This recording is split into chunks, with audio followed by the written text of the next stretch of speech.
చెప్పండి, ఒక పెళ్లి చేసుకుని నన్నెందుకు రెండో పెళ్లి చేసుకున్నారు? మీకు భార్యగా నేను సరిపోలేదా? ఆవేశపడకుండా నేను చెప్పేది వినండి. నువ్వు చనిపోయావు అనుకుని అందరూ కలిసి నాకు బలవంతంగా పెళ్లి చేశారు. ఆ విషయం నాకెందుకు చెప్పలేదు? పెళ్ళైందంటే నేను చేసుకోనా, చీకొడతానా? నిజం దాచి పెళ్లి చేశారని నాకు మన పెళ్ళైన తర్వాత తెలిసింది. అప్పుడైనా మీరు చెప్పాలిగా, ఎందుకు చెప్పలేదు? చెప్తే నువ్వు మిమ్మల్ని వదిలేస్తానని భయపడి చెప్పలేదా? నన్ను వాడుకునే ఛాన్స్ మిస్ అవుతుందని చెప్పలేదు. Don't talk రబేష్. కొంతకాలం ఆగి చెప్తే చచ్చినట్టు పడుంటారు. ఎంచక్క ఇద్దరితో సంసారం చేయొచ్చని ఆశపడ్డారా? అది కాదు అర్చన, నువ్వైనా నన్ను అర్థం చేసుకో. చచ్చిపోయాననుకుని తను చేసుకున్నారు అంటే మీ మనసులో నాకు స్థానం లేదు, నా మీద మీకు ప్రేమ లేదు. అదే మాట అర్చన. ఎస్, నా మీద ప్రేమే ఉంటే పెళ్లి చేసుకుందామనే ఆలోచన మీకు వచ్చి ఉండేది కాదు. మరో పెళ్లి చేసుకోరు. నేను చెప్పేది విను. నన్ను ముట్టుకోకండి. ఏ రోజైతే తన మెళ్ళో తాళి కట్టారో ఆ రోజే మన బంధం తెగిపోయింది. ఆ రోజే మీ అర్చన నిజంగా చచ్చిపోయింది. ఉండండి, తనతోనే ఉండండి, తన్నే భార్యం చేసుకోండి. నాకు కావాల్సింది శీల చెడిన మగాడు కాదు, శీల ఉన్న మొగుడు.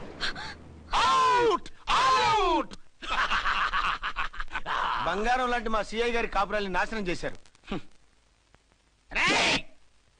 వచ్చే సినిమాలో హీరోగా పుట్టి మీ ఇద్దరి అంతూ చూస్తాను.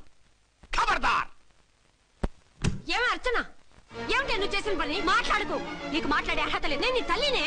కూతురి మొగుడికి రెండో పెళ్లి చేసిన నువ్వు తల్లివా? నాకు సవితని తెచ్చిపెట్టిన నువ్వు తల్లివా? తల్లివైతే నీ అల్లుడికి మళ్ళీ పెళ్లి చేశావు? నువ్వు చచ్చావని అతను కుమిలిపోతుంటే చస్తాడేమని భయపడి పెళ్లి చేశానే, ఏం తప్ప? ఖచ్చితంగా తప్పే. నాకే కన్నొక్కరా కాలొక్కరా, నాలో ఏ లాభం ఉందని, ఏం తక్కువ అని రెండో పెళ్లి వాడికి రెండో పెళ్ళంగా పడి ఉండాలి. అంటే జీవితాంతం మొగుడు లేకుండా బతుకుతావా? మొగతోడు లేకుండా ఉంటావా? ఏ మొగుడు లేకుండా బ్రతకలేనా?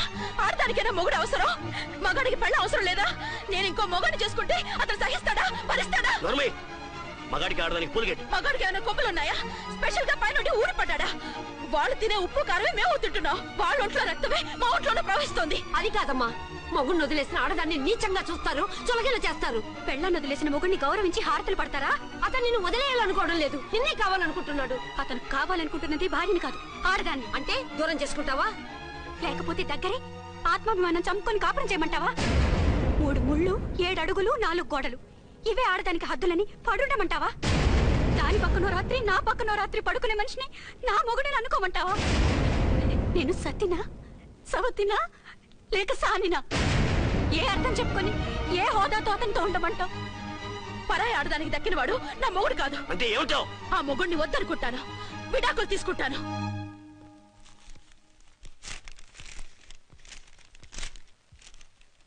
ఏమిటది? లాయర్ నోటీసులు. లాయర్ నోటీసులు ఎవరు పంపారు? నీ కోడళ్ళు. దేనికి? వాళ్ళకి విడాకులు కావాలంట.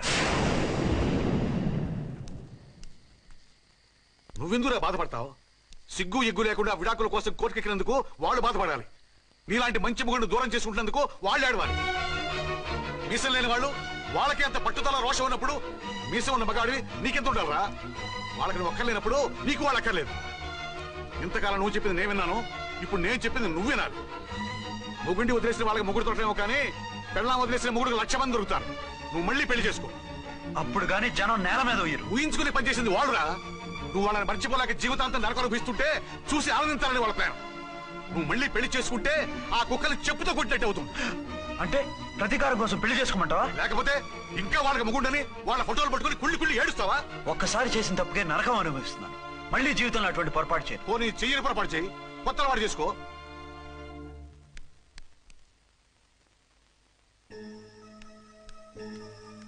ఇదిగో నాలాగా తాగుడు అలవాటు చేసుకో. బాధల్ని బాధ్యతల్ని మర్చిపో. పెళ్ళాలు వదిలేసిన మొగుడని అవమానం పడే కంటే గౌరవంగా తాగుబోతు అనిపించుకో.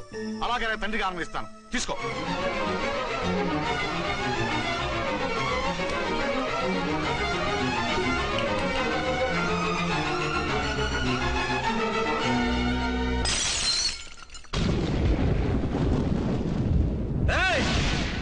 అర్చన, ఝాన్సీ, బయటికి రండి, రండి.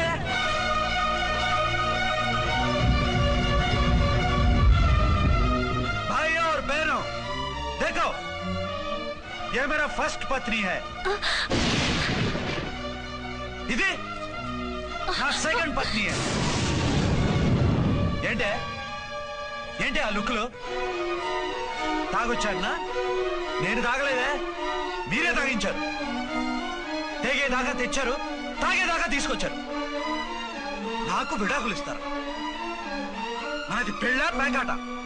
ఆడినంతసేపు ఆడి మధ్యలో మిడిల్ డ్రాప్ చేయడానికి. అసలు నేను మీకేం ద్రోహం చేశాను? నువ్వు తిరిగి రాగానే on the spot first night cancel చేసుకుని నీ దగ్గర పరిగెత్తు రావడవా? ఇంకో మగాడు ఎవడైనా అయితే అలా వచ్చేస్తాడా? చెప్పను చెప్పను, ఛాలెంజ్. నువ్వు చచ్చావు అనుకుని పిచ్చి వెదవలా తయారయ్యాను. కళ్ళు పూసుకుంటే కళ్ళలోకి వస్తున్నావని కంటికి నిద్ర లేకుండా, కడుపుకి తిండి లేకుండా గడిపాను. చచ్చి నీ దగ్గరికి వద్దాం అనుకున్నాను. కానీ నా కన్న తల్లిని మర్చిపోలేక తాగుడికి అలవాటు పడ్డ మా నాన్న, నా జీవితంలా నీ జీవితం కాకూడదురా, భార్య లేని లోటేంటో నేను చవి చూశాను, మళ్ళీ పెళ్లి చేసుకోరా అని బలవంతం చేస్తే చచ్చి కన్న తండ్రిని ఏడిపించలేక బతికి దీన్ని పెళ్లి చేసుకున్నానే తప్ప దీని రంగు పొంగు చూసి వెర్రెత్తి కాదు. అది నేరమా, పాపమా? ఏవే ఈ ఏటి మేటి సౌత్ ఇండియన్ పతివ్రత, నీ సంగతి అంటే సెకండ్ హ్యాండ్ మొగుడు దొరికాడండి షేక్ అయిపోతున్నావా? ఇంతకు ముందు నేను ఎప్పుడైనా తాగానా? నేను తాకానా? కామం కళ్ళకెక్కి నీతో మంచం ఎక్కానా? మజా చేశాను. పెళ్ళైన తర్వాత కూడా నిన్ను పతివ్రతలా బతకనిచ్చాను కదే.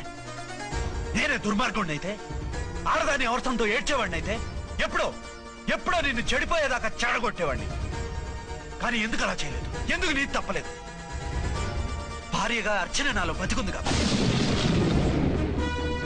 నిజం చెప్పలేదు అని చెప్పుకోవచ్చిన మేకలా గించుకుంటున్నావు. ఎందుకు చెప్పలేదో తెలుసా? నా కూతుర్ని ఎవరు చేసుకోవడం లేదు, రెండో పెళ్ళంటే వద్దంటుంది అని మా బాబు దగ్గరకు వచ్చి ఏడిస్తే నాకు అబద్ధం చెప్పి నీకు తాళి కట్టించారే.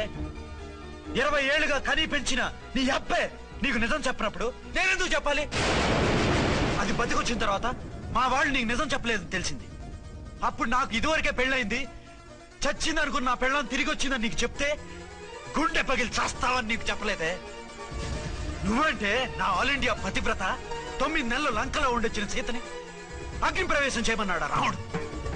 ఎవడో వెదవ కూత కూర్చాడిని, కడుపుతో ఉన్న తన పెళ్ళాన్ని అడవిలోకి పంపించాడు అదే రాముడు, నీ ఫేవరెట్ గాడ్.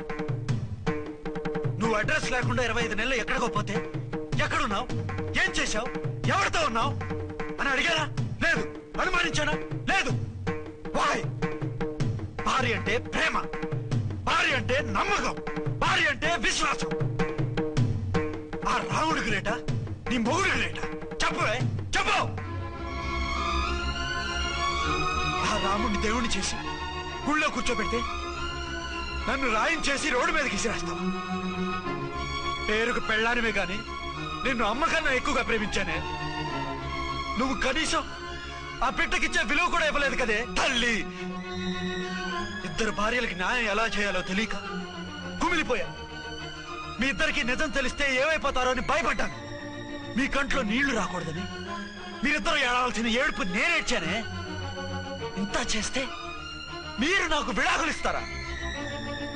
అసలు మీరిద్దరు పొజిషన్లోకి రండి, రండి. నన్ను వద్దని మీరిద్దరు వదిలేస్తే వచ్చి మీ కాళ్ళ మీద పడతారనుకున్నారా? అవును, నన్ను వద్దనుకున్నప్పుడు నేను కట్టిన మంగళసూత్రాలు మాత్రం ఎందుకు? సేఫ్టీగా వాటిని అలాగే ఉంచుకుని మాజీ భార్యలుగా హ్యాపీగా బతుకుదాం అనుకుంటున్నారా?